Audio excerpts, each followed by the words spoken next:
की कोशिश करेंगे कि मोदी जी ऐसा क्या घोल के पिलाते हैं लोगों को, जो खान साहब के पास वो वाली गुट्टी नहीं है या वो तावीज़ नहीं है जो घोल के पिलाया जाता है और इसको समझ।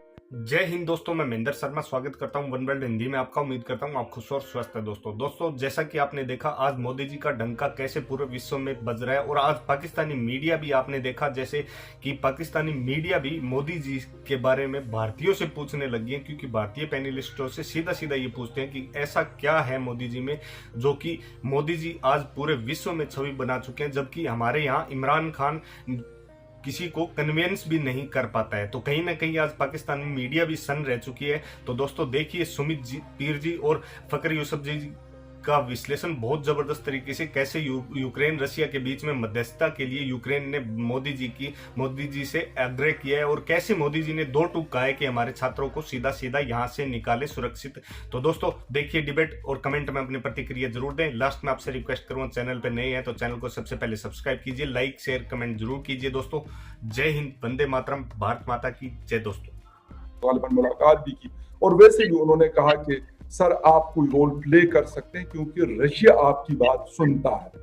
ये रिक्वेस्ट जो बाइडेन से मैंने नहीं देखा कि किसी ने की हो, बोरिस जॉनसन से नहीं की, कैमरॉन से नहीं की, लेकिन मोदी जी से की। क्या वजह है इसके पीछे की? इतनी मतलब बड़ी ताकतें हैं हमसे, यकीनन हिंदुस्तान से भी है, लेकिन क्या वजह है कि उन्होंने मोदी जी से ये रिक्वेस्ट की कि आप ये काम करें? देखिए फगर भाई, शो पे बुलाने के लिए धन्यवाद। हाँ, आज सुबह से 7 बजे से लगे हैं और अब तक चल ही रहा है, तो रात के करीब 12 बजे तो अब तक कुछ डिबेट वेट सुबह से बिल्कुल बैक टू बैक चल रहा था। आपका फोन भी नहीं उठा पाया। देखिए अभी जो ये इलेक्शन पे कभी फिर जाएंगे तो बड़ा और इम्पोर्टेंट इलेक्शन था जो अभी हुआ आज, एग्जिट पोल था, तो एक ट्रेंड समझ आ जाता उससे। तो अब आपके सवाल पे आते हैं। देखिए फकर भाई, यूक्रेन ने पहले भी कहा था आप हेल्प कीजिए, और अगर आप पूरे दुनिया में देखें पूरी ताकतें इसमें लगी थी कि वो पुतिन विलन है, पुतिन मास मर्डर है, पुतिन डिक्टेटर है, उसी पे लगे पड़े थे। कोई कह रहा है भाई ये तुम हथियार लो, कोई कह रहा तू ये हथियार ले, तू हथियार ले। अब हवा टाइट कहाँ हो रही, मैं वर्ड यूज कर रहा हूँ जानबूझ, हवा टाइट कहाँ हो रही, अचानक क्या हो गया? देखिए पहले ज़ेलेंस्की ने वो 50,000 लोगों के हाथ में बंदूकें पकड़ा दी, ठीक है जी।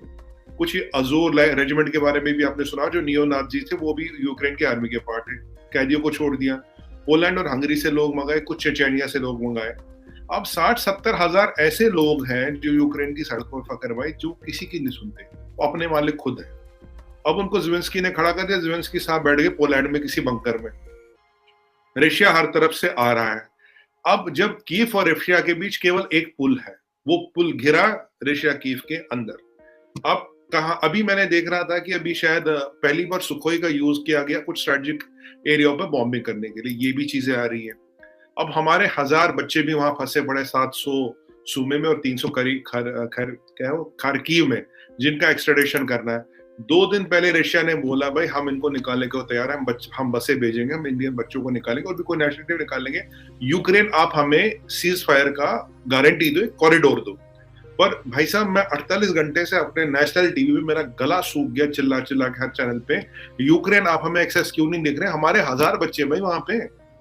दिक्कत यह फकर भाई कि इस का कंट्रोल स्ट्रीट्स पे है ही नहीं। देखिए यूक्रेन की आर्मी यूक्रेन की बात सुनेगी, जो वर्दी वाला आर्मी वाला बात सुनेगा, रशियन भी सुनेगा। बट ये जो आपने इनके हाथ में बंदूकें दे दी, ये तो मतलब यूक्रेनी तालिबान बना दिया आपने। ये किसके कंट्रोल में, किसकी सुने? ये आपके लिए लड़ भी रहे, नहीं लड़ रहे, किसके लिए लड़ रहे, कौन से स्कोर सेटल कर रहे? दिक्कत वहां, और दिक्कत कहां बढ़ती? हवा टाइट क्यों हुई? हवा टाइट ऐसे होती है भाई साहब, पीछे आपने देखोगे न्यूक्लियर प्लांट है जिसे 1/4 पावर आता है यूक्रेन का, सबसे बड़ा न्यूक्लियर प्लांट है वहां पे। उसमें हो जाता कुछ आग, और आग को फटाफट कंट्रोल किया जाता है।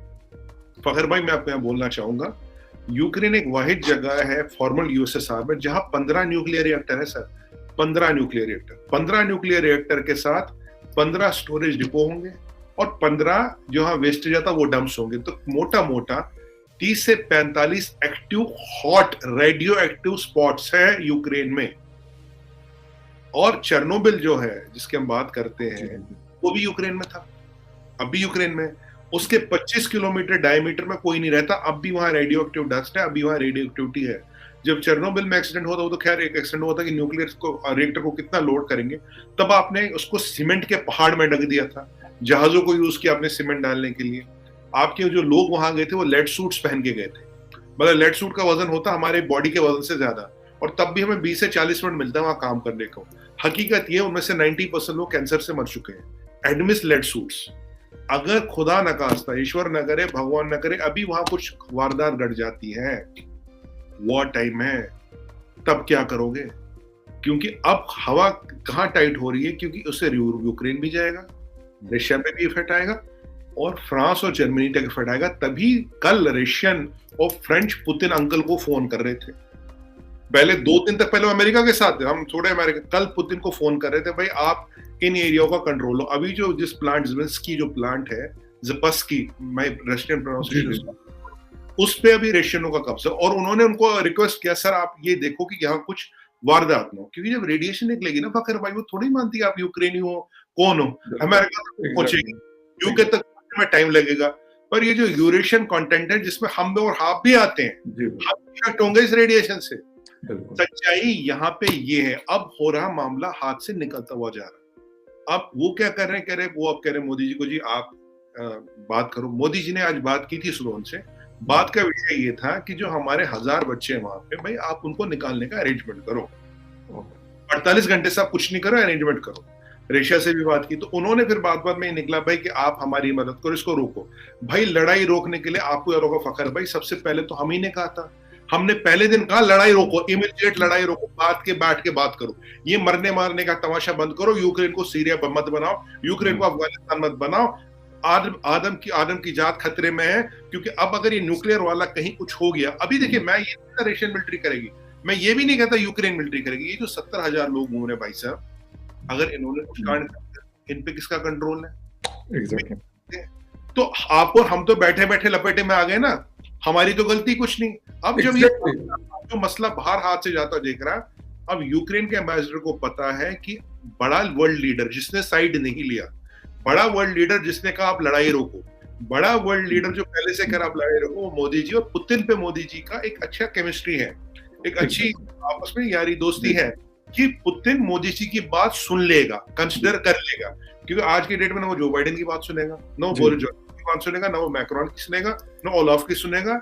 ये 4-5 बड़े देश हैं, इनमें से किसी की बात नहीं सुनेगा। अगर वो किसी की सुनेगा तो बचते हैं मोदी जी। तो इसलिए उन्होंने कहा भाई आप इनसे आग्रह कीजिए, लड़ाई रोकिए। और हमारी कहाँ गांठ फंस रही है फकर भाई, हमें 1000 हमारे बच्चे बाहर चाहिए, वो वहां पड़े, वहां हमारी बच्चियां, उनकी हालत खराब है, सैनिटरी की प्रॉब्लम्स है, पानी नहीं है, दिक्कतें, एटीएम में पैसा नहीं है, खाने पीने की दिक्कतें हैं, तो हमारे लिए तो कंसर्न है। और लास्ट सेंटेंस में एक चीज बोलूंगा, हमारा यूक्रेन के जो नागरिक है ना, जो सिटीजन है, हमें उससे पूरी सहानुभूति है।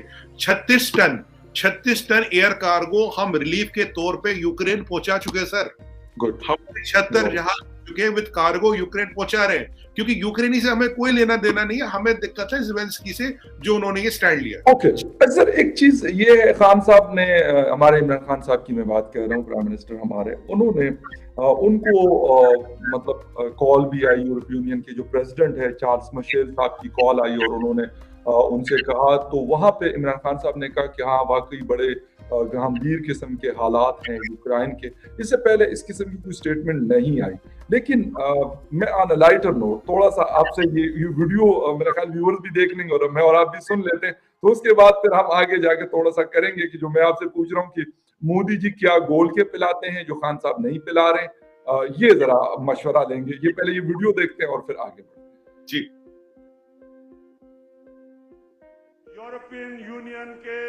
यूरोपियन यूनियन के एम्बेसडर ने खत लिखा पाकिस्तान को कि आप रूस के खिलाफ उसके मुखालिफ स्टेटमेंट दें, उसके खिलाफ वोट दें। मैं ये यूरोपियन यूनियन के एम्बेसडर से पूछता हूं, आपने हिंदुस्तान को भी ये खत लिखा था? क्या मिला पाकिस्तान को? 80,000 पाकिस्तानियों की जानें गई, हमारे मुल्क को $100 अरब से ज्यादा नुकसान हुआ। तो क्या मैं अपने यूरोपियन यूनियन के एम्बेसडर से पूछता हूं कि आपने क्या हमारा शुक्रिया अदा किया? और दूसरा, जब कश्मीर में हिंदुस्तान ने इंटरनेशनल कानून तोड़ा, यूनाइटेड नेशंस की सिक्योरिटी काउंसिल की रेजोल्यूशंस की खिलाफ वर्जी करते हुए जो कश्मीर का स्टेटस खत्म किया, क्या आप में से किसी ने हिंदुस्तान से कोई राब्ता तोड़ा, कोई उनकी तनकीद की, कोई तिजारत बंद की? क्या हम कोई गुलाम हैं कि जो आप कहेंगे हम कर लें, कि जो आप कहेंगे? जी सुमित भाई, एक बात तो ये है कि इमरान खान साहब मतलब एक जलसे से खिताब कर रहे हैं और एक जलसे के अंदर हमारे आज अपोजिशन के बहुत सारे लोगों ने ये बात की है कि सर ऐसी बातें आप जलसे जुलूसों में नहीं करते।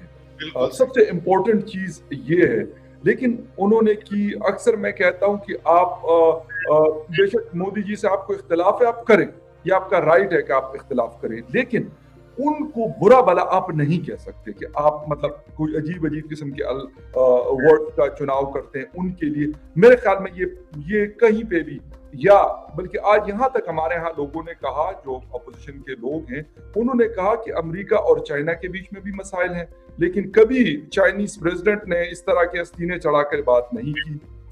रशिया और अमेरिका के बीच में कभी पुतिन से हमने नहीं सुना किस तरह की हो। पाकिस्तान और हिंदुस्तान के बीच में कभी मोदी जी ने अस्तीने चढ़ाकर ये नहीं किया। क्या कहेंगे इसके हवाले से कि मतलब फिर हम थोड़ा सा लाइट उस पे जाएंगे, लेकिन पहले आपका व्यू लूंगा, फिर जाएंगे कि इमरान खान साहब की स्पीच के बाद। देखिए, खान साहब ना अभी बहुत मुश्किल में है फखर भाई। पहले बताए खुदा का वास्ता भाई, आप रशिया करने क्या गए थे उस जगह पे जब लड़ाई हो रही है? आपने, मैंने देखा था, उन्होंने बोला वहां यूक्रेन पे बमबारी शो, खान साहब कह रहे हैं excited to be in Russia. ठीक है, ऑक्सफोर्ड के पढ़े लिखे, अंग्रेजी में कोई इनका स्क्रिप्ट नहीं लिखता। अब यहाँ से देखा आपने, एक और रशियनों ने एक और चाल चीटिंग, यहाँ से एक बंदा खड़ा कर दिया, यहाँ से एक बंदा कर दिया, इनको मेटल डिटेक्टर के बीच से भी निकाल दिया उन्होंने। अब वो निकल भी गए भाई। प्रोटोकॉल ये कहता, अगर आपको वहां पता भी था लड़ाई, जैसे आपको पता लड़ाई हो रही है, आप जहाज पकड़िए, वापस निकलिए। आप वहां कह रहे हैं excited to be Russia, Putin आपसे मिलना नहीं चाह रहे, बॉडी लैंग्वेज आपने देख ली। मुझे बताइए कौन सा भी लीडर, किस कंट्री का लीडर कैसी कंट्री में जाता जहां वॉर होती है तो जाना ही नहीं चाहिए। अब वहां क्यों गए थे? वहां वो इसलिए गए थे, वो कह रहे देखो जी ये अमेरिकनों ने पठान मारे, इन अमेरिकनों जी मुसलमान मारा, अब मैं जा रहा हूँ रशिया के साथ, जिसने मुजाहिदीन को, जिसके मतलब जिसके हम लड़े, जिन्होंने मुजाहिदीन ये किया, वो अपना एंगल, सियासी एंगल ला रहे हैं कि अमेरिका अब दुश्मन है, अब जो रशिया है मैं उसका दोस्त बनूंगा क्योंकि वो चाइना का दोस्त है। पर चाइना में जब नियाजी साहब से पूछे कि जी उगर कौन है, कहते जी मैंने तो पता ही नहीं, कौन होंगे उगर, कितने हैं, चाइना कितने हैं, जिंजियान कितने, मैंने पता ही नहीं, वो बोल रहे हैं। अब यहाँ आ गए। अब जब मुझे तो ये भी सुनने में फखर भाई कि यूएसए के एनएसए का फोन आया था आपके एनएसए को, और उन्होंने मना किया था, ये मतलब अनऑफिशियल पता लगता है मीडिया में इधर उधर, उन्होंने मना किया था भाई इनको रोकिए, इनको अभी रशिया मत जाने दीजिए।